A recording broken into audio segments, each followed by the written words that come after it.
ഈ ഒരു കഷായം ദിവസവും, അതായത് ജലദോഷമോ അല്ലെങ്കിൽ തൊണ്ടവേദനയോ ചുമയോ ഒക്കെ ഉള്ള സമയത്ത് ഒരു നേരം വീതം കുടിക്കുന്നത് വളരെ നല്ലതാണ്.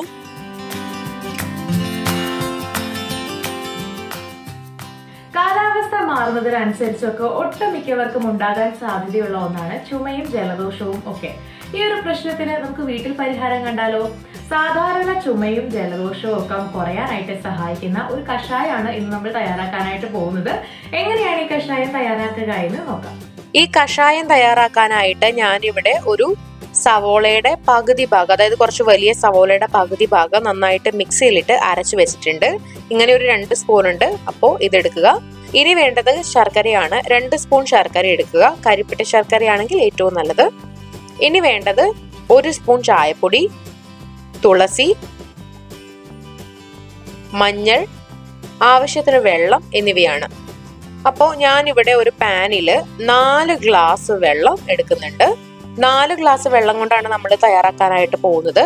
ഈ വെള്ളം ചെറുതായിട്ട് ചൂടായി വരുമ്പോഴേക്കും നമുക്ക് ഇതിനകത്തേക്ക് നമ്മൾ അരച്ചു വെച്ചിട്ടുള്ള സവോള 2 സ്പൂണോളം ചേർത്ത് കൊടുക്കാം.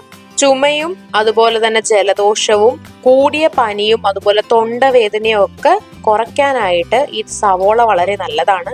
മാത്രമല്ല നമ്മുടെ രോഗപ്രതിരോധ ശേഷി ഒന്ന് മെച്ചപ്പെടുത്താനായിട്ടും ഈ സവോള നന്നായിട്ട് സഹായിക്കുന്നുണ്ട്. അപ്പോൾ സവോള ഇട്ടതിന് ശേഷം ഇനി നമുക്ക് ഇതിലേക്ക് ചേർത്ത് കൊടുക്കാനുള്ളത് കുറച്ച് ചായപ്പൊടിയാണ്.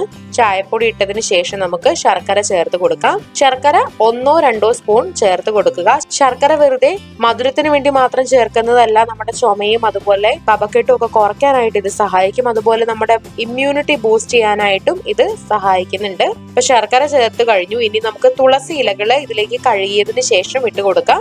എന്നിട്ട് ഒന്ന് ഇളക്കി കൊടുക്കുക.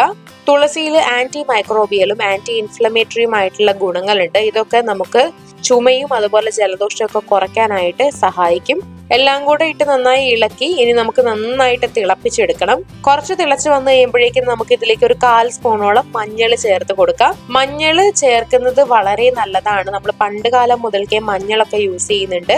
മഞ്ഞൾ എന്തെങ്കിലും ഇൻഫെക്ഷൻസ് ഒക്കെ ഉണ്ടെങ്കിൽ അതിനെതിരെ ഫൈറ്റ് ചെയ്യാനൊക്കെ സഹായിക്കും. അതുപോലെ ചുമയും ജലദോഷവും ഒക്കെ കുറയ്ക്കാനും മഞ്ഞൾ നല്ലതാണ്. വീട്ടിൽ പൊടിച്ചെടുത്ത മഞ്ഞൾ തന്നെ ഉപയോഗിക്കുന്നതാണ് കൂടുതൽ നല്ലത്.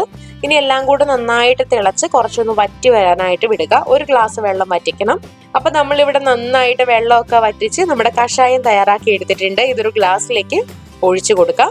അരിച്ച് ഒഴിക്കേണ്ട ആവശ്യമില്ല, അല്ലാതെ തന്നെ ഒഴിക്കാവുന്നതാണ്. നമ്മുടെ കഷായം ഇവിടെ തയ്യാറായിട്ടുണ്ട്.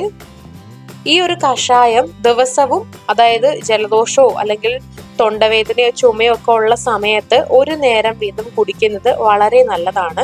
ചുമ കുറയാനായാലും അതുപോലെ തൊണ്ടവേദന കുറയാനാണെങ്കിലും അത്തരത്തിലുള്ള പ്രശ്നങ്ങളൊക്കെ കുറയാനാണെങ്കിലും ഇത് വളരെ നല്ലതാണ്. അപ്പൊ സാധാരണ ചുമയും തൊണ്ടവേദനയും ജലദോഷവും ഒക്കെ വരുമ്പോൾ നിങ്ങളിത് വീട്ടിൽ ട്രൈ ചെയ്ത് നോക്കുക.